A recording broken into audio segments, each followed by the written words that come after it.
beastie in the NALCS. They've been crazy all split, and they aren't showing any signs of calming down here towards the end of the regular season. Certainly an extremely important game between these two teams, though, so we'll see what happens here in Champ Select.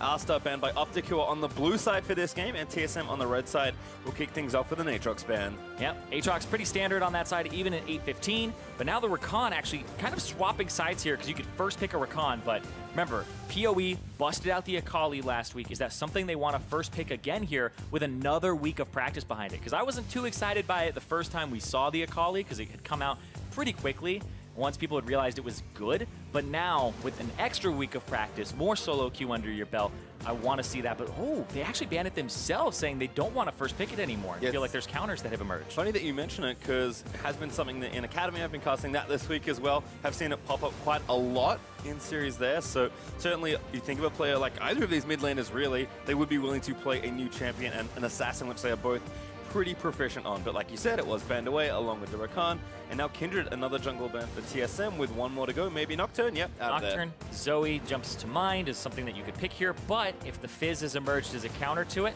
you may stave away from it and just say, all right, the Fizz with the mini little guppy shark having AP buffs and stuff like that, let's not lock in something that's susceptible to it. And actually, we're going to calm things down. I think both these mid laners with pretty deep pockets as far as the champ pool goes, so no need to rush just yet. His first pick, Varus, therefore Arrow. Certainly a champion he knows his way very well around. Yeah, champion that he actually had made it kind of a name for himself on back in the day. Varus and Ashe, right? Yeah, and a little bit of Jhin too, but remember, I've actually seen Varus be flex picked recently to even something like mid lane. If there's going to be anyone, it's going to be Power of Evil. Yeah, it can be Power of Evil. He's busted out those kind of awkward builds on even meta champions, but we'll see if it ends up being a champion that he could run in the mid lane here. Kind of a classic throwback for him, the AP Kog'Maw, the attack speed Orianna, on-hit Orianna, I guess is what I would call it. But TSM are just kind of drafting their jungle, and would this be, I like the Ashe. The Ashe has been, Ashe is always a champion that people don't always jump on top of it and go, oh, this is the best champion, but right now, I feel like what she does for the team is amazing, and back to comfort. That is surprising to me. It is. Maybe one too many coaches on stage there, but Ezreal is the pick there. Seems like a lot of talk about that pick. They do want to lock in a marksman for Sven, so they will take, I think, his most played champion, certainly of last spring, but maybe this summer as well. He has so many games on this champion. It is now. It's tied for it with Varus. Varus was off the table, so if he's just going down his tier list, then they can predict that one. And yeah, the Bazillion locked in for power. Everybody was playing this over the week. I mean, Big also has played it in support for OpTic as well. That's true, that's true. OpTic have some flexibility that not very many teams have when taking a champion like Zilean. I actually really liked his Zilean support, because it was pretty much everything. If you wanted a guide on Zilean support, you go watch that game, because he did everything that you should be doing as the Zilean, and pretty much not overplaying the situations either. I say this time and time again, Zilean is one of the most frustrating champions to play against when it's in the hands of somebody who is actually good at that champion. It takes a while. You have to kind of be like a semi-Zilean main, and that's why people don't jump on it immediately. And people like Jensen remind everybody, oh, it can be meta, and then they have to put the time in on it to bring it back in. Yep, Jerkson often as well has a very good win rate on the champion in his career, but it is Camille here instead for Dokla, going to take his comfort pick back into top lane, and TSM one more pick here in phase 1. Clock's running down, they will take Tahm Kench here for mid feed. All right, the Tahm Kench. So they basically just have, I would say, pretty neutral picks here. And a lot of that is because if you pick a mid laner here or a top laner, you really don't know what you're going against. We've seen Camille go into the jungle. We've seen the Varus actually be flex picked to mid in, I don't remember the match exactly, but it's very recent. And then we also have seen the Zilean go support here for OpTic. So OpTic is very ambiguous in exactly where these champions are going to go, and TSM is very set and standard here, but they just went with a very strong core. Also, now ban starting in phase 2, and Fizz is the first ban actually here from TSM. Kind of indicative of the fact that they may pick a Zoe here if they get rid of a lot of the counters and say, we don't know what's going mid right now. It could be Varus and Zilean bottom, and you're just waiting to counter pick and kind of throw Bjergsen for a loop. LeBlanc also banned by OpTic, so respecting some of Bjergsen's potential champions here as well. Ponce also knows his matchup, so if they want to sculpt something here with their second ban, they can, but I get the feeling they're going to go after another mid laner, and they do in fact ban Azir. This is actually really interesting because it feels like OpTic already have TSM on the defensive in Champion Select, where these are potentially thrown away bans, because what if the Zilean is mid, but they have to cover that option here, and they can't go for supports where Braum is still up. There's a lot of champions that you could be playing here for Big But if he does flex the Zillion around, they want to make sure that Bjergsen, the player that they really want to play around here against PoE, is protected. And that's why we see 4 mid lane bans total here in the second phase. Yep, Syndra the last ban there, so we'll see what TSM pick up. That is one of the nice things about flex picks, though, Irene. You don't even have to decide until it's your turn to make your last few picks. So OpTic can really hold his flexibility throughout this draft. This TSM thinking about a rise here, perhaps, in mid lane. That's so interesting because top lane, you would assume it's the Camille. So you would know what you're going up against there. And if they're saying it's potentially Camille jungle, they don't want to have Dokla have a counter pick. But that's so interesting that they would throw that away and give it to Bjergsen very quickly instead of seeing the entire composition. Because OpTic, the 4-5, this is where we get to know what the surprise is from OpTic. If there even is one. The surprise may be no surprise at all. That is also something that I think is actually great to consider. Because the surprise is potentially that they aren't throwing it. There's Victor. There it is. All right, so Victor for Power of Evil. We'll see what the last pick is here. Expecting a jungler for Acadian, but like you mentioned, there's still flexibility there with the Camille. The TSM will get one counter pick, but there's Gragas. Still a little bit of uncertainty, though. Yeah, could go top, could go in the jungle. We've seen a lot of Predator Gragas recently to have these early ganks work out. The Electrocute is something that isn't nerfed on 8.15, it's nerfed on 8.16, but a lot of people are still picking up the, picking up the Predator regardless. Maybe GP here for Hornsa. I mean, TSM are saving top lane for last year, so... Yeah, I like the GP. The GP versus Camille matchup is GP favored early on, and then eventually the Camille is able to kind of win it. But it takes a lot of bravado from the Camille. You have to play up in the lane and use the hook shot and your passive appropriately. If you mess it up, it's way easier for the GP to win that lane. So I say Camille later outscales, but the burden of execution is on her in the early and mid parts of the game. But now TSM have a way to kind of affect Arrow and also affect Power of Evil with this ultimate and play to other lanes. Kind of an interesting spot to counterpick as well for TSM. It feels like very safe bot lane, just being self-sufficient. Pretty standard mid lane there for Bjergsen, maybe just wanting to farm it out against PoE, giving Hornsa a lot of agency, and Dokla on the other side, who is still the newest member of OpTic this split. It's been up and down. It has been tough being a new player in the LCS, but so far he's done well, especially on Camille. He's done surprisingly well. They've been able to play around him, get his split push going. This game, more of the same here, playing to Dokla potentially, but they've thrown a lot of wrenches here into this champion select for OpTic because they're throwing everything on the table. This is the no-holds-bar matchup here between TSM and OpTic to see who potentially gets that playoff spot. Coaches will shake hands like that. Zabatun's like, hey, get off the stage, other guys. I just need to shake hands with Song. But this is gonna be a fun one. TSM versus OpTic coming right up. This is the Empire.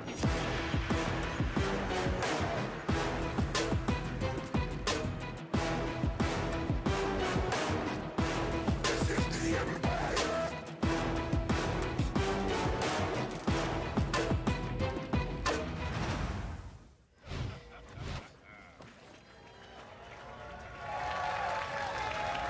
All right, teams are going to move out, back and forth. It is one game to rule them all, potentially, Zyrene. So close for those last few spots left in playoffs. I believe we're now with 3 spots only for the taking, and one of these two teams could be heartbroken, depending on the result of this game. Yep, 10 wins gets you into playoffs. 9 almost gets you there. So And this one puts these two teams at 9, and it would definitely help OpTic out more because they have the tiebreaker head-to-head. But TSM need to kind of counter the potential of OpTic making it in off of that. It stands a really good chance if TSM win this one. So this is kind of the one that I would say it hinges on. Bad enough to miss finals for the first time as an org would be even worse to miss playoffs and worlds as a result for the first time ever as an organization. So big stakes in this match, and it's only a best of 1. Both teams have shown a lot of improvement throughout the summer. Arrow looks like he took some early damage, but he's just going to go back and fix that at the fountain. Now let's talk about OpTic for a second. They were near the bottom spots for so long, and last split ended with no playoffs, no postseason. They could potentially get their first postseason here in the NALCS, and that's great from Dokla. Getting that first one means he's going to hit level 2 off the first wave. I love that from Camille. It's kind of the double kick. Yep, also gets 10 gold as well, so not too bad. Looks like red buff start here for Acadian, and same stuff for Greg, so opposite side jungle here. Is Venomithi already to the wave? And the other thing to consider as well about that ward not being there is you protect a scuttle. Something that a lot of people don't consider is you should be warding for your jungler early in those pixel brushes to make sure you can see where the other jungler is, which scuttle he goes for, especially if it's a jungle matchup where that jungler beats your jungler in a 1v1 or your nearby lane doesn't have priority. So I like that they get rid of that. It's going to cover that a little bit more in terms of Fog of War, and it's going to make Grig be more careful about where he's going to play. And you can see Acadian going to go straight for that, knowing that he's got cover here. Yep, like I said, had that ward that Joker took down. There's also a ward there as well that OpTic have placed. So opposite side Crab is in vision for TSM. Looks like Grig is stopping off by a camp just for now. Yep, and Acadian is going to get spotted from the second ward that they placed down, because that one comes from Haunter, but it means he won't have one in the near future. Whereas you can see both Acadian and Dokla still have their trinkets available. Grig also warded late, so checking out that right-hand side, making sure Grig is well covered. We'll check in with the top side matchup. Certainly, based on how the draft fell out, a lot of potential impact early here, depending on who starts to win out. Yeah, and this is one of those matchups where GP, you take the grasp just so you can Q harass, and since you're both melee champions, you just kind of hit the ones that are near you, and then you go for the Q harass. And Camille, it's kind of on her to walk up and trade with a W, trade with a Q. And Acadian, I don't think he's looking at his screen. He would have seen the ward die there and know that he was spotted. He walks right through. Yeah, almost had the timing perfect there, but instead going to reward and look to take the Krug camp away. Grig, though, has a bit of advanced info, so who's already started on that path, halfway through the camp or so. Yeah, and they're doing a good job pressuring bottom side here. You see TSM already getting a decent amount in terms of push and advantage over Big and Arrow. And Sven, you know, this Ezreal is something that in Champion Select we talked about a little bit as being a surprising pick, but for Sven, it's one where it's comfort for him, and they're going to go give him a level 3 Zillion passive. Hook shot there by Dokla. Passive procs. Konsa can't quite get too much traded back with the Q. Yeah, you always have to go in when the passive shield is up. That's the thing with this matchup is the Camille. You hook shot in and then go for that whenever you have like the little red dot on the person, because when you don't do that and you aren't trading aggressively and your hook shot's on cooldown, you're going to be eating Qs. So you kind of have to trade to make the matchup even. If you are passive in it, you're just going to lose. So, on the same note, certainly expecting not a whole lot of action here in the mid lane. Looks like Airy this time for Power of Evil. Standard Phase Wash plus Inspiration for both there on Bjergsen's side, who's already gone back for an early Dark Seal, but given that he also has the cookies coming through, actually, so does Power of Evil. Expecting just a lot of farming back and forth. So again, look to mainly top lane and junglers to get any early action started. It's funny though, because Power of Evil, he's very commanding about what to do around his lane. He's very exact and precise about how to play around him. It's one of the things that I've talked to people who play with PoE. They say it's actually really easy because he tells you exactly what to do. He's the guy who's saying, all right, go in 2 seconds, right? Basically counting down on what he's going to do, what you can do. Basically plays your champion for you a bit. Devour. Going to spin him out into a Sven Q perhaps. Big. Going to speed himself up and try and walk away. Sven wants to grab it. Big forced to flash away there. And Big, actually, interesting choice there. No Airy or anything like that. It's kind of the Guardian to protect.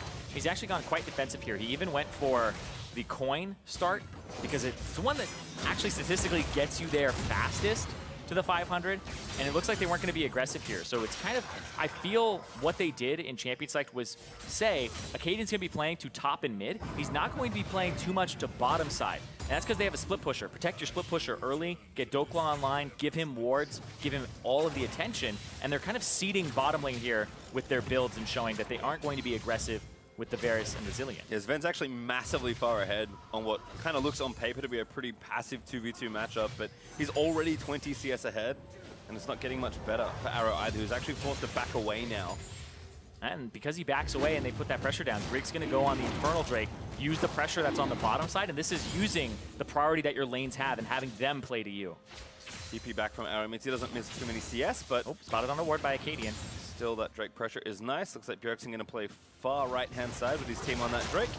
Easy pick up there, 6 minutes in, and TSM get the first Drake, and it's a good one. Yeah, the good ward setting that up. They've been able to track Acadian. They know where he's going to go because they control the bottom half of the map. As a jungler, you get kind of corralled into going to one side of the map. Granted, it's the one he wants to go to, but he's not able to find avenues in, both in top and mid. He's been spotted and walking basically on all this vision that they have. Both top laners have also burnt their TPs for the kind of early 1200 gold item. Tiamat done for Dokla, Sheen done for Haunter, although he does have to be careful of a potential gank. Acadian did just finish off the Krug. Oh, he just showed himself, and that's going to be kind of the key here.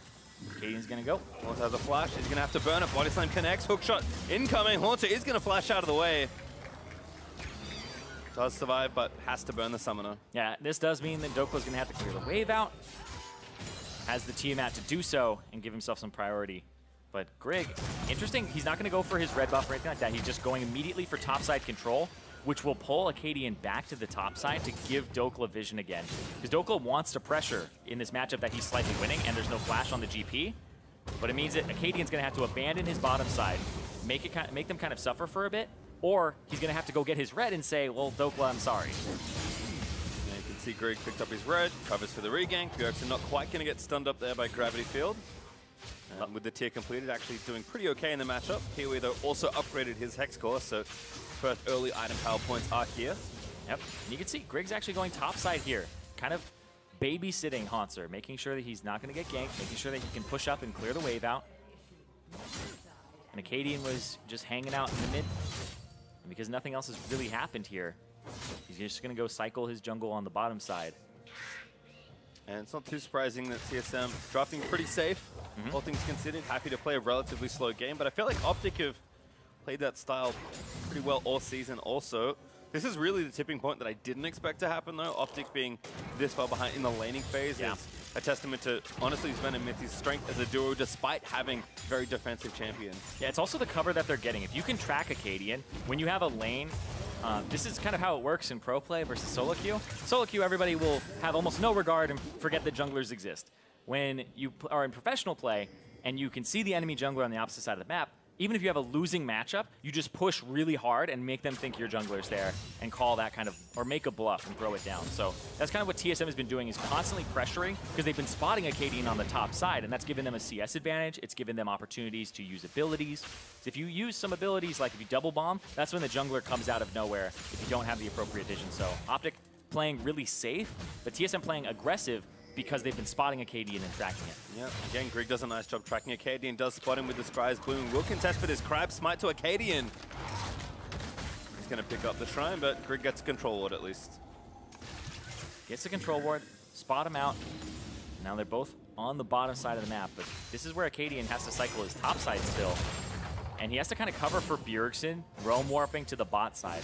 But diving, I would say diving a Zilean, it always feels bad, man. It's really hard to do. Double bombs for the stuns, he clears the minion wave out, and then he will also just revive somebody. Yep. Still though, the pressure is holding up. 25 CS up now for Sven. He's closing in on 30 relatively quickly. Mithy going to try and clear out this ward. Looks like he's just going to disable it for the time being and just play forward and threaten, and then with the last few seconds of the sweeper left, make sure to complete it and clear it out. And again, Arrow and Big forced to play back under the turret. I mean, now the tower itself is starting to take damage. Just a little bit of chip damage here and there, but with the Sheen, that's definitely going to hurt from Sven. He got some good backs off, right? He got his tier, plus he got his Sheen, and now his boots have come in too. So he's actually pretty far ahead of Arrow in terms of items and what he's got in his inventory. A lot of the times the Ezreals feel awful because they just have a tier versus a pickaxe or a Vamp Scepter, but here he was able to get the Sheen on top of it. So you're kind of going, Arrow got an early back off, or was forced back, remember the one that we saw? And Sven got to stay in lane, keep the pressure up, and then eventually back and get kind of all these big ticket items. Looks like some of that top attention is kind of turned off, and thanks to Acadian's early presence, Dokla is ahead. About 10 CS, no cancels on either recall. Yeah, he's just trying to clear the wave so that he threatens the turret, and the fact that it can stop people's backs if they decide not to. They can go, okay, we have to clear this minion wave. Because what he's doing is he's saying, you're going to lose 3, 4, 5, 6, 7 CS to this turret because you had to back right there. So you just lost 2, he's going to lose 3. Go get him. Eric's getting sped down there. Yeah, he has no teleport for a bit, so it was a really good play there from Sven just to kind of put pressure on him. And those are the things that are harder to appreciate. Texas, you know, relatively safe and free back as well. Goes and gets Manamune, so Sven continuing to hold a good position here versus Berserker Greaves and Cutlass. Yeah, there for Arrow. A great way to look at it is Sven just kind of forced them to lose over 100 gold. A full minion wave there for Arrow to not pick up will make it so that he doesn't even hit these spikes at a reasonable time at all. Gives Mithy some time to kind of walk out and get some vision up as well. You can see him clearing this control ward. Sven's pretty self-sufficient right now. He doesn't really have to fear the damage that'll come out of Arrow. He does kind of have to fear if Big is there too, but at the same time, this Ezreal is very mobile, can jump around, and that allows Mithy to make plays with Abyssal Voyage and kind of control vision because he's got his upgraded Sightstone item. He has the Eye of the Aspect. And has already gotten to that place where he can go down flash body slam. Oh, good flash from Bjergsen. Looks like Acadian either tried to sneak an auto in or Merc came up trumps there for Bjerg. Does get out of that potential gank. Well, was looking topside here as Doko is starting to eat some harass from the GP. But it makes sense. TSM feeling pretty safe and stable in the bot lane. Happy to transfer their power to the top side now and give Haunter a hands. Just slowing down the Tomcatch. That looks like it's pretty frustrating for Mithy, but we're still having a really good time here. And this is also a winning lane on the bot side, gives you that Dragon access. TSM has been one of the worst Dragon teams, first Drake teams, actually lowest percentage in the entire league. They got the first one, Infernal. They're about to get one that's also an Infernal on top of it as the second one here. And you're seeing OpTic, they're kind of abandoning take care of Dokla strategy and saying we're just losing the map. We're losing mid, we're losing bottom. 40 CS up at 12 minutes, 13 minutes here for Sven. He's actually blasting this lane, and he's almost got that turret. Yeah, looking to actually stay and get it here as well, while Grig tries to cover for the Drake. Sven dancing around. Wave's going to get clear, but here comes Grig and Bjergsen going to try and... Oh, he's stuck, he's stuck! Pillar. And there's the stopwatch. Here comes Mithy, though. He's just going to make sure Acadian goes down. It's first blood over to Bjergsen. Make it the Drake and make it the bot turret. TSM collect a triple in the bot side. Man, Gragas, you gotta suck it in. Squeeze right by. Acadian gets caught out there because he doesn't have the flash from the previous play from Bjergsen. That's really well done there from Grig. And that's going to get them that second Infernal, like you said. Exactly what they need, exactly what TSM needs, because they have been lacking in early pressure in the second half of the split. Make it two. Grig is able to get the last tip. Actually, Mithy that grabs it. But again, Acadian, he kind of has to face check here. And unfortunately, this is the price you pay. Body slams so good to get out of the range of the E root from Bjergsen, because otherwise he's going to eat the E root from him, and then he's going to get pillared and knocked back a little bit. So he blows it early to try and avoid that, but ends up right on the pillar. Yep. TSM also committed both Abyssal Voyage and Gangplank ult to make sure that kill happened. So I think kind of no matter what happened, Acadian was going to die. Yeah. Also committed the stopwatch to it too, which I believe he bought that. I'm not 100% sure on. I'll go check, but I don't remember him starting with it. Oh, he did actually have it. Okay, perfect. Yeah, because he bought like a monocrystal, and then he didn't want it. So I was like, oh, did he sell it for that and get that? But looks like he just used the rune. Unfortunately, it's now broken, so of course can't do that again. You actually get Zhonya's second a lot of the time now on the Gragas. The W has an AP ratio for how much reduced percentage damage you take, and with the lower cooldown and making it like a 1-point wonder, you don't really max it, so you rely on that AP ratio. So building AP actually makes Gragas tankier. Granted, not as tanky as before, but it means he gets to have early pressure. He can actually contribute to skirmishes with burst damage, and then he's also a little bit heftier than AP Gragas was before. Well, as we kind of check back in with the map, TSM have forced a swap now. Grig actually here to the top lane, which is the 2v2. Big not going to get slowed. He dances around the pillar, but actually going to eat that first chomp and be forced to speed himself up again. Safe for that burning a summoner, but it does seem like TSM are trying to make sure the map is bare of objectives. Going to try and fight for this Rift Tower, but Crab looking to go over to Acadian. Should be able to take this one down without Grig's interference, as Bjergsen is dealing with minions in the mid lane. Maybe not, actually. Grig just walks in, takes down the control ward. Now going to move through and sweep out the rest of the vision. Again, I mean, we talked about the bot lane giving TSM all this power and all this priority. They're doing the same thing. They've just moved themselves to the top lane. Yep, just swap it around. If you were slowly winning a matchup, you should just go ahead and put your winning matchup back in a lane that has a turret to knock down and get yourself that gold. And also kind of prevent the enemy from knocking down a turret in mismatched lanes. So OpTic are opting into matching it and slowly losing this one, and they're gonna have to find a way to kind of break the pattern that was established by the early game, because it hasn't been a high kill game. There's only one kill in these 16 minutes, but it's 2 Drakes to TSM and this large CS advantage in both the bottom, and the mid is actually more even now. Yeah, I mean, Bjergsen just been farming. Haunter is behind in CS, but pretty close on gold. Yeah, GP. General Gangplank things. Yeah, GP, no Kleptomancy, but still. You also have to kind of consider how much HP he's getting from the Grasp, which should factor into kind of how much gold the GP is worth in combat stats, but completes the Trinity Force, and Acadian, there is his Predator, and teleport immediately as a response. Yep, Sven coming in. He's like, all right, walk back towards the objective. Doesn't waste too much time, but doesn't want to make sure that he's covering for his mid laner. TSM in general are pretty liberal with their cooldowns. Yeah, right now, though, Haunter's on the bottom side. Dokla back in base. just completed his Trinity Force himself, so he's in a good spot on the Camille. You really want those 2 items, and he kind of feels like a completely different champion. He doesn't have any boots, though, so he's going to be very slow in fights to actually catch up once he's used his hook shot. Well, it's actually walking mid for now as well. I think TSM are trying to more fully contest for this Rift Herald. Going to move down. 2 sweepers here between Grig and Mythy. Actually, blue buff contest also going to be a thing. Grig, though, maybe a little too far forward. But the Myth Herald back in to step forward just a touch. And Mythy going to devour him out of the gravity field. That was some cold ones on the rocks there. What happened? That was apparently too far away. Just in the terrain instead, and Grig did not get knocked into the team. It looked like Mythy was potentially like going to eat him and prevent it, but didn't even get that opportunity. But here, hold on. Rift Herald, wait, go over, I think. Yeah, Grig got it. All right. He's going to pick it up as well. GPL also going to continue the play. Big low, Acadian low as well. Big no ulti, but somebody's dead. It's Acadian that is going to fall to Sven. Yeah, Acadian, full-on commit there, sold out for it, went for the flash, tried to smite it, didn't get it away, so they don't even get the Rift Herald, and he ends up dying on top of it. And PoE, he tried to use the ulti. He's got the perfect hex score. He's in a decent spot. He's been farming here versus Bjerg, but again, too much map pressure there from TSM, and Sven is so strong right now. Yeah, it's actually been a bit of jungle difference this game, but I would say it's mostly off the lanes. If you have a losing lane bot and mid, it's hard to play off of it. Right here, though, Just goes in. didn't walk backwards. Yeah, he was stunned during that time. It's just a little bit of an overshot there, just barely too. And so with the ultimate down, it's much harder to teamfight on this Gragas that's squishier. Use the ultimate on Mythy. Ultimate's gonna go to the side here. And then Acadian goes for the body slam, doesn't quite get the smite off at the right time, gets it off a little bit early, and then that's the Zillion ultimate. Big is almost dead and has to run away, and then the flash from Acadian to try to get away. Does get the flash from Sven, but Sven does get the kill on top of it. Yeah, and again, Sven, Trinity Force done, Muramana transformed, and a Vampiric Scepter working in towards what I can only assume is a Blade of the Ruined King. So this is a very farmed Ezreal.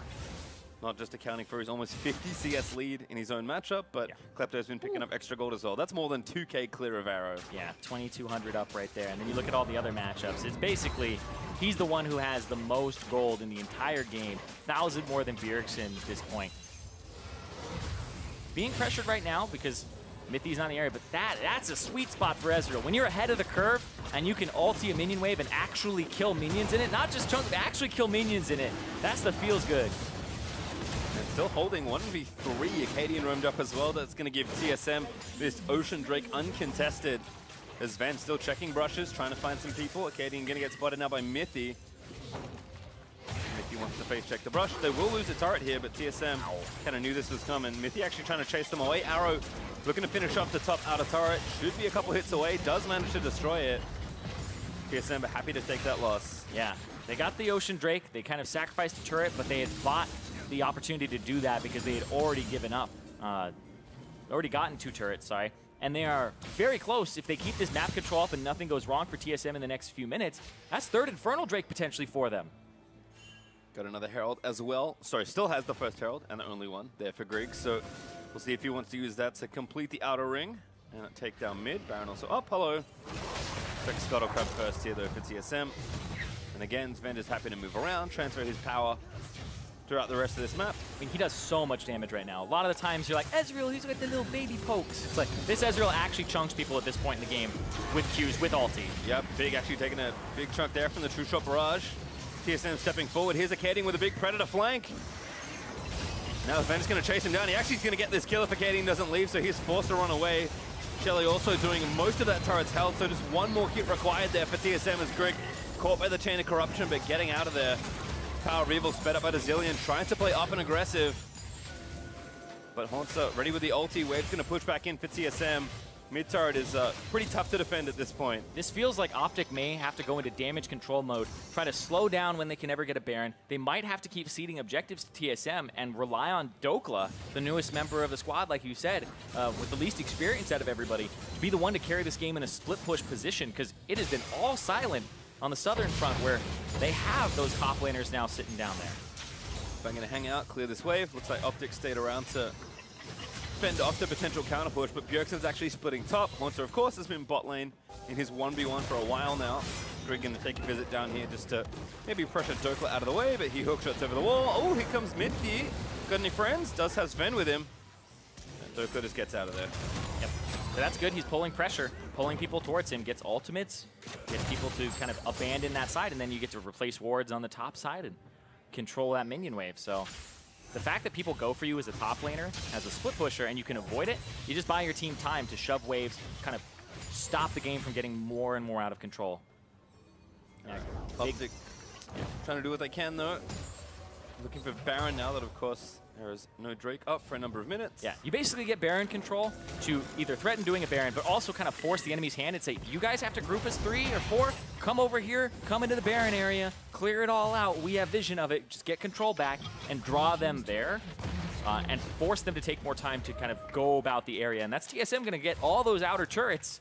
And so they have a lot of map control at the moment. Yeah, tough to contest for objectives when you only have one turret taken and it is in the top lane.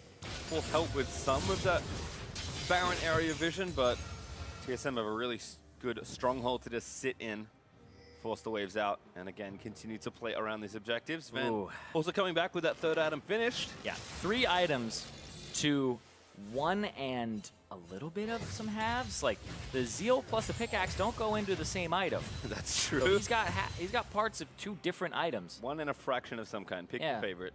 So it's a situation where sure you have 2 parts, they don't make a whole. It's like having 2 part-time jobs don't make a full-time job, right? No. That kind of thing. They don't go together. Feels like hard work though, and I think that is where Arrow is right now. Oh, he's got to work really hard on this one. Down 70 CS at the moment. And remember, there's Infernals behind this Ezreal too, who has a decent amount of damage. The Trinity Force, he got 306 AD at 23 minutes. You jump over to Arrow's AD, Arrow is sitting at 200. He got 150% of the enemy AD's AD. And that's, of course, without looking at the Rise and the Gangplank, which are still pushing the side lanes here for TSM. Durkle is a bright spot, certainly for OpTic, and there's been a lot of OpTic split push games with Durkle's Camille. Power of Evil, though, taking matters into his own hands. They're going to try and take down Sven. Power of Evil going to flash forward. It's not quite enough to kill him. And now Power of Evil may be too far forward. Means he's going to get stunned in the gravity field, but Power of Evil with his Zillionor is maybe going to live. He's going to be resurrected. The True Shot Barrage did grab him, but Haunter looking for a barrel combo, not quite enough to take down PoE. So TSM, they TP in, they try and get a counter kill. Yeah, but they don't get Bjergsen, though. Bjergsen is actually just on the side lane, just getting that turret slowly but surely. And it looks like a pause comes out here. I mean, it's incredibly tense between these 2 teams. This is playoffs pretty much on the line here. Looks like Power of Evil talking about something with one of the referees. We'll get you an update as soon as we have one. But I think he, a little upset he didn't get that kill. I wonder if he's thinking that maybe something went unintentionally awry. We'll have to find out in a moment. If something went intentionally awry, I would be like, what? But, yeah, something else to consider in that is Haunter potentially would have killed him, except the exhaust came out right before the barrel chain happened. So Big actually saved him pretty hardcore there. Yeah, we actually have a replay coming up of that last fight, so we can take a look at again at what the moment just before this pause. We'll pull that up for you when we have it. Here we go. All right. Get your bug eyes on what happened. All right. Hit some flashes. Okay. I don't know what I'm looking for. That seems right to me. Power of Evil is going to get clipped here, but thankfully the ulti. Yeah. Watch this from Big. Watch Haunter set up the barrels. Big goes, no, no, no. Exhausts him. And that's what allows Power of Evil to actually live. Nice stuff there. And like you said, Bjergsen's still applying that pressure. As you can see, people are checking out, I'm sure, whatever Power of Evil cam's happening. I wonder if this ends up being something where it's an issue and it's like, you got to chrono break this. It's like, where do you chrono break it? The middle of the chase. Just like, yeah, Sven, we set the scene. You're running away for your life. You're about 1/3 HP. PoE is right behind you. What do? It's like, unpause. Maybe. We'll find out in just a moment, but you can see that based on the pause graphic, TSM still with a very healthy lead. I mean, Sven is a good kill for them to get. Exactly. But given the general low kill score of this game, I mean, actually just look back, it's only 2-0 down there in the kills, but TSM's overall gold lead, just a lot of really solid farming, GP and Klepto helping there for the Ezreal. And again, just taking those objectives. OpTic have only gotten a single tower as their objective of the game. Yeah, that one turret, they haven't gotten the Rift Herald. That's been 4 neutral objectives taken for TSM, and those 3 outer turrets. So they're basically, if you want to count them all up, 7-1 in terms of objectives. And TSM have not been an objective-focused team. Grig has been pulled around over and over again in terms of which lane he's going to play to. They were lowest in pretty much Rift Herald percentages. They were really low in terms of first Drake. I think they were last in the league, but he's been able to kind of play to the bottom side when they have pressure, and when OpTic wants to play to top and just reverse the map, reverse the pressure, and it's been, so far, it's worked wonders for them. Low kill game also means less chance of a comeback from your enemies because there's no shutdown gold. There's nobody running around with 900 gold in their pocket because they have like 7 kills, right? So you kill Sven, he's got 1 kill. He doesn't even have a shutdown to his name. It's all this CS that he has accrued, and then those stats from the Drake and the gold from the turrets. Yeah, as you can see, there's some lag investigations happening. Power Reveal said after he flashed, he'd experienced some lag in the fight, so of course we'll have people checking that out. To your point, though, I do like that. I think TSM have just kind of played a bit more simply. Yeah, let's look for the lag. The moment he lags, because what he wants to do is he wants to Q auto right here, but he can't. I don't know if that would have helped him out a whole bunch, but if he lagged, he lagged. True. Obviously something we'll take a look at. Yeah, because you don't want to lag again on LAN. I mean, sometimes it does cause like loss of frames and stuff. So. Oh yeah, we've had some stuff happen this summer, Irene. Don't you worry. We've had flies in keyboards, actual bugs on stage. Yeah. I still can't believe that one. Had water spilled across keyboards of top laners all across the league. That's true. Sippy cups need to be in order Actually, for players. If you have a look, it seems like there's at least a Cadian. You can see one right there. Wait, those are the ones you much safer. Are those the ones you can't knock over? Don't try it. I'm sure there's a way. Do it. Somebody do it. Try it.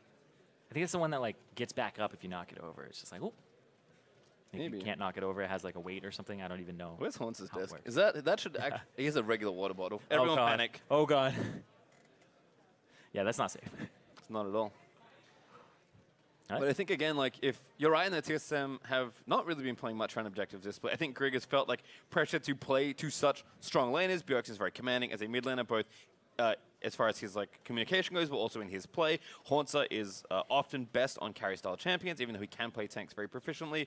So I think just, again, playing more simply, stabilizing these lanes, picking very safe and standard stuff, and they're just playing the map more fully. It just feels like TSM have at least picked a game plan that's much more cohesive for the 5 of them, and so far it's working out to a pretty strong gold lead and a massive objective lead. Yeah, the objective lead is the huge one here, because when you're a jungler and you're getting pulled around to all these different lanes that kind of want your attention, you end up going almost nowhere, and it's like, all 3 lanes want me. It's like, I'm warding over here. They're like, come over here. So you don't actually get to play to one side of the map, but Grig actually was able to kind of do a little bit of everything this game because they were tracking Acadian, and because of that, mid, looks like everything was resolved, and Bjergsen's going to get that turret. Yep, so that's now the first tier 2 turret taken by TSM. Monster trying to steal a little red buff away here. He's got Grig behind him. Does go over to Dokla. Pretty good recipient of the buff. And Dokla's actually, I wonder if this is a Sterak's next, or if he's going for Tiamat into Titanic Hydra, because that's more indicative of a team fighting build. If you're going for full-on split push, you go for the Ravenous Hydra, just to go trade and then make sure, because he doesn't really have any sustain on the gangplank besides the orange, that you can just out-sustain him and over time whittle him down and get him away from his turrets, force it back, and then get the objective. But if this is Titanic, I assume it would be Sterak's, and he'll still go Ravenous, but if it is Titanic, you'll look out for more team fights from OpTic and Dokla collapsing. You can see TSM still holding a lot of strength around the map. Sven has a decent amount of gold to spend, and he's 3,000 gold ahead of Arrow. Yeah, and Arrow is at 1,300 gold. I don't think he's that close to even getting the Rage Blade or getting a Hurricane. I would say going there, yeah. Yeah, he's pretty close to a Hurricane actually. I think he can almost buy it. But the Rage Blade is really what you want in this situation is the Varus. Baron check here for TSM. They do spot Acadian. I'm going to get it. Grumpy, they're trying to take the Infernal, so OpTic are like trying to force TSM back over, but they calmly take the Drake. They've got triple Infernal now in this comp, and TSM have more than enough time to go back over and get OpTic off that Baron. And to be fair, it was a pretty half-hearted attempt anyway. Yeah, it was one where I was like, maybe we can just like tap it a little bit, throw down the idea. Maybe they'll panic. Yeah, and then it was a control ward over the wall from Mithy, so immediately he's just spotted out again. But now they have control, like you said. And I actually think with a Blade of the Ruined King, they can actually do this fairly quickly once they get rid of all the vision. There is no super quickly anything for TSM. They'll play it nice and calmly. You had to say it, Pasty. Hey. It's true, though. If it's a style that is going to get them to playoffs, That's the style they should be playing. Yeah. TSM have looked a lot more controlled in some of their last few games. This one is no exception. And I mean, again, with only 2 kills in this game, TSM are up almost 7,000 gold. And that doesn't account for the 4 drakes they've taken, 3 of which are Infernal to get those stats up even higher. Yeah, it's 3,000 for Sven alone in terms of his matchups, winning that. And then, oh, caught, but QSS just purchased. Goodbye there for Zen. Still only has his free boots, has not upgraded them yet, but doesn't seem to need them. As an attempt from OpTic is nice, but again, Sven just too far ahead of the curve. That early QSS, given that he went 3 offensive items first, just means that OpTic's kind of chances to do much, again, still lie in, I think, this man's hands. See if Circle can get the sideline pressure going, but pretty hard when you don't have that many turrets. Oh, Arrow is going for BF sort into IE. So I guess this is the crit Varus. It's just very slow to get there. It's gonna be a while. If OpTic win this, it's gonna be off of a long.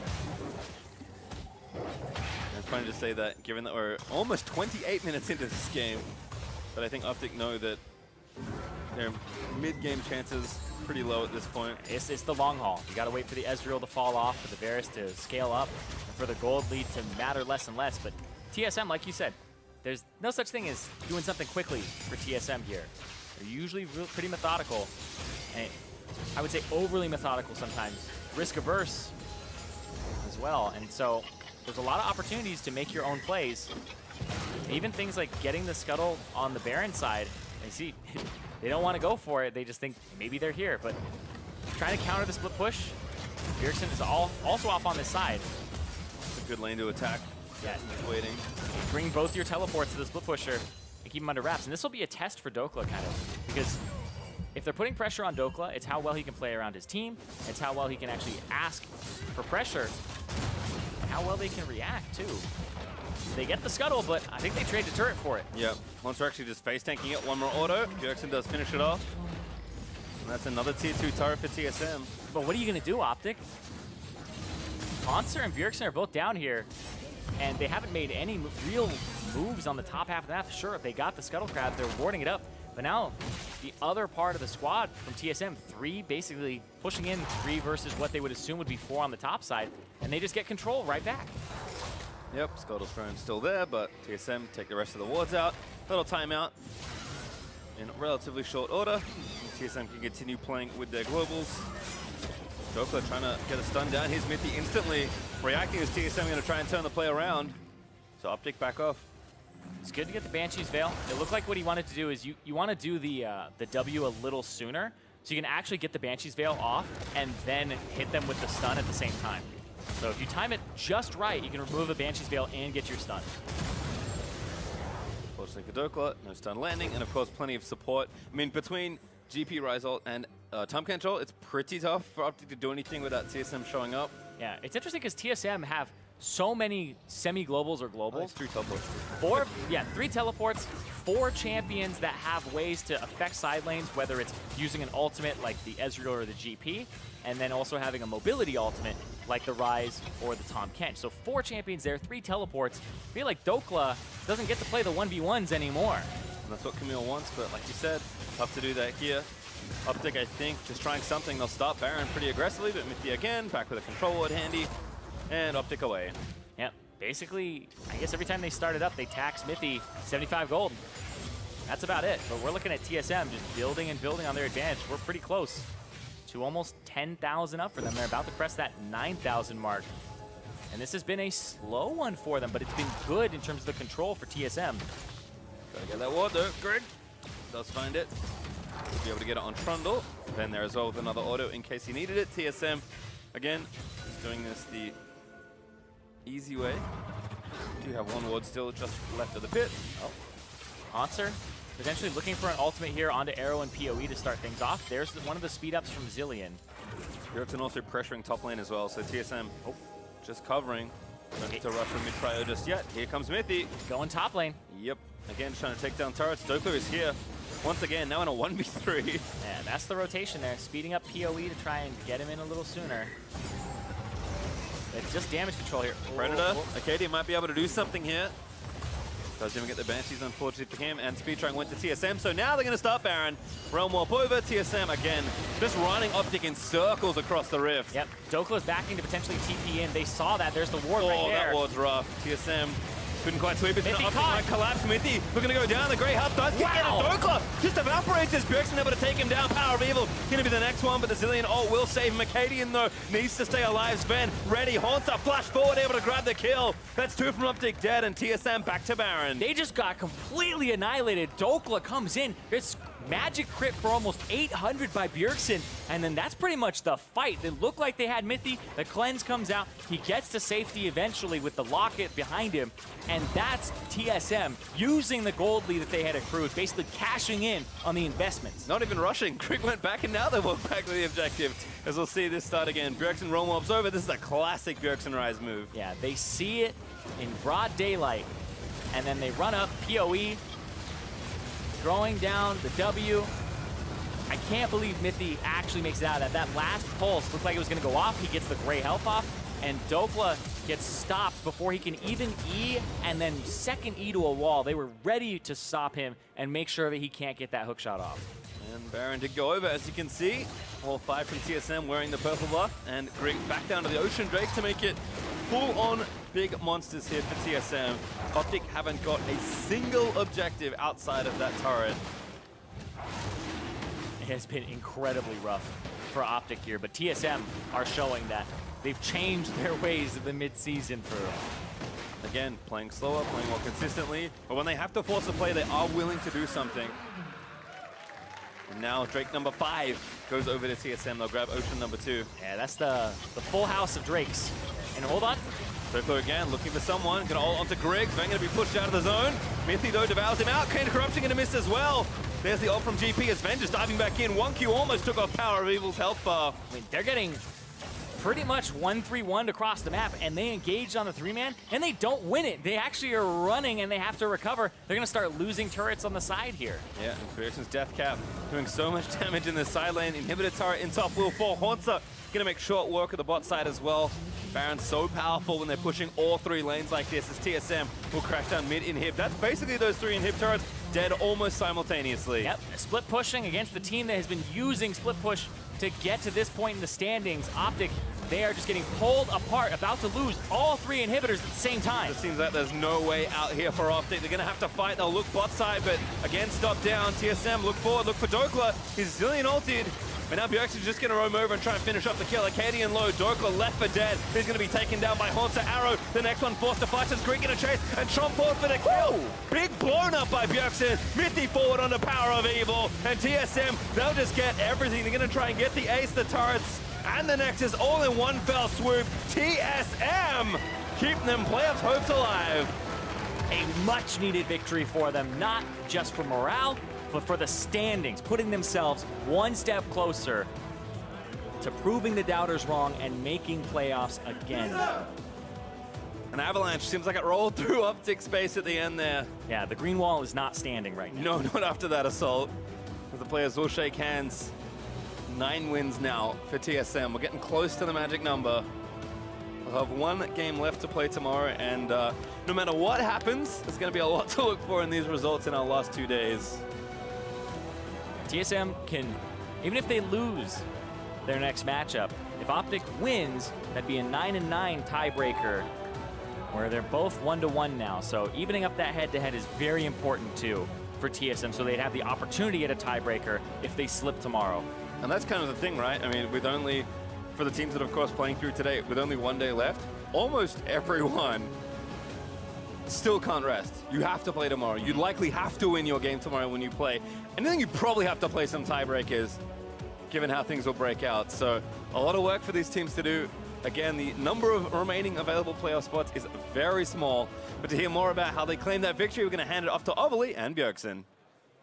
Thanks, guys. Bjergsen, congratulations on the win. It was an important one for TSM, getting so close to playoffs, and I know there was a lot of hype kind of built up around the mid lane matchup against you and PoE, but I mean, the win would have been impactful for him, but what about for you?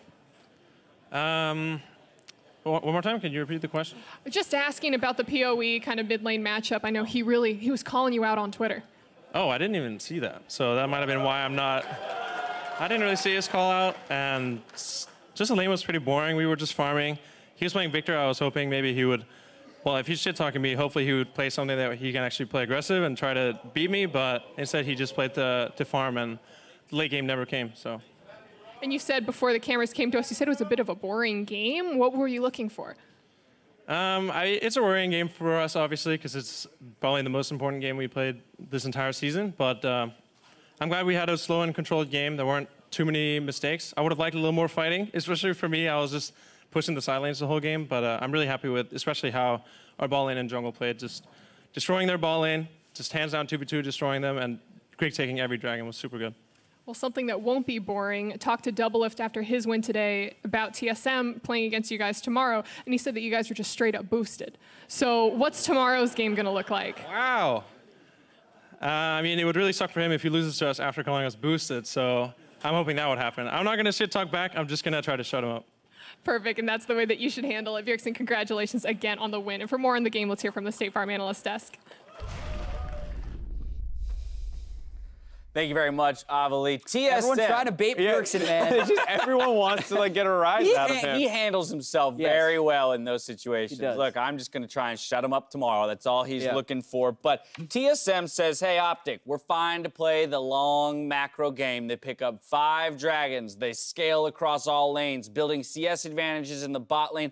It's a very low kill game. Secure a Baron, and with that, Baron easily pushed to a victory in this matchup that we, again, the stakes were there. Yeah, there was so much going into this matchup. And when I actually predicted this game on This or That, I said this is the first big pressure game OpTic has played because no one expected them to make playoffs. And finally, it was win this game, you are most likely in. And I do feel a small part of them did crack under the pressure. And I actually thought TSM stepped up in a big way. Yeah, I think a lot of it, too, came down to kind of how the draft worked. I thought, I was saying you should pick a strong 5v5, and that's what they did, as well as being able to put in a 1-3-1 part with the Rise in the mid lane as well. And I think the game was super slow, and then they crushed laning phase, and then Nero on the alt stream lounge was just talking about how, if nothing happens this game, TSM's just going to win because their team fight is substantially better with how the comps interact. The Tahm Kench can save whoever Camille tries to go in on, and if there's no backline threat, the Ezreal will run wild in the fight. They also have that 1-3-1 option, which we saw them use to great success. I was going to say, back to your point, though, Jat, the idea of comfortability in pressure games. I think a lot of that you got to attribute to the pedigree of the players. No question, there are some veterans on OpTic Gaming, in Arrow, in Power Vival, and, even Acadian's got a little experience under his belt. But you're looking across the board at guys who have been in multiple North American or European LCS championships that have existed in the LCS for longer careers than most. And so no surprise that in this moment, those are the guys who step up to the pressure as opposed to the ones who maybe crumble just a little bit. Yeah, I absolutely agree. And what's also interesting about this is the implications even moving forward, because the head-to-head is now 1-to-1. That's very true. We just saw Bjergsen talking in the interview about playing Doublelift tomorrow.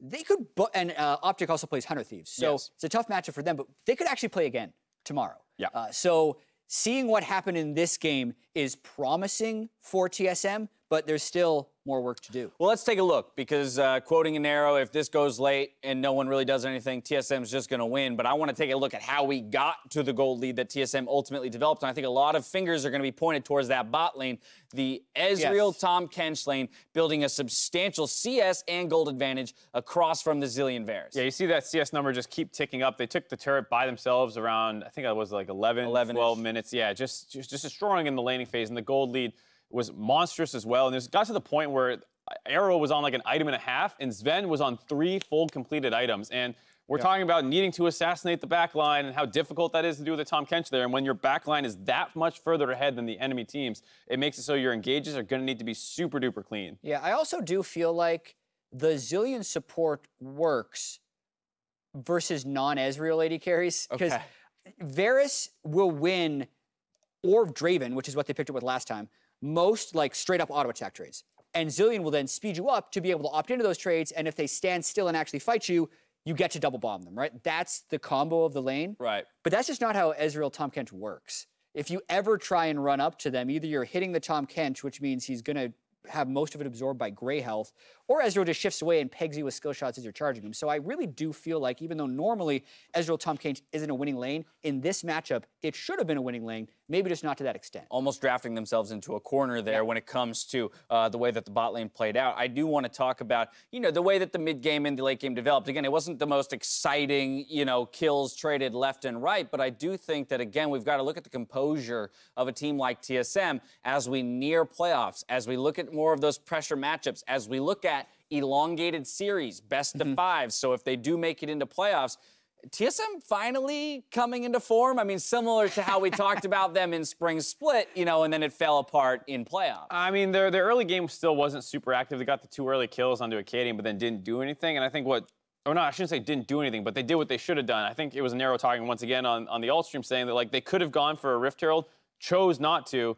And while you might criticize that in a more important to speed the game up, but with the scaling advantage, TSM didn't feel the pressure to. And then once they had their leads, they actually do use their global resources pretty well, using Tahm Kench ultimates, Ryze ultimates, as well as having tons of TPs to force turrets down around the map. Yeah, and even though most of it was a macro game, like there was one defining moment in the game, like the Baron fight. Let's take a look. And this is actually where Dokla kind of loses his poise a little bit, I think, because the Baron's not that low. TSM has the ward.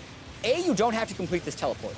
B, when you do, you have a couple options. There is a stun-locked Tahm Kench, who I'm guessing Dokla thought would die, but also when you teleport into this many people, it's probably best to use your invulnerability frame in your ultimate to get out of something. Dokla instead opts to hook shot, and look what happened. Yeah, he hook shots, and with Ryze right there with point, never gets off the wall. Just instantly exploded, and they were forcing TSM into a bit of a dangerous position. You can see they take a lot of damage running into Power of Evil, and if they were able to play that one a little slower, maybe does cancel the TP and just tries to collapse, maybe that can work. But that was all off the back of TSM, I think, kind of breaking down OpTic communication lines. It started with a Tahm Kench ult into the top side, everyone collapses up there, and then a Ryze teleport everyone back to the Baron. So they're pulling OpTic all across the map, and you can kind of feel like that might have been the catalyst for why they weren't as clean in that fight. Yeah, we saw the GP and the Ryze hold strong against any possibility of a Camille split push, as was mentioned. While that was an uphill battle fight around the Baron,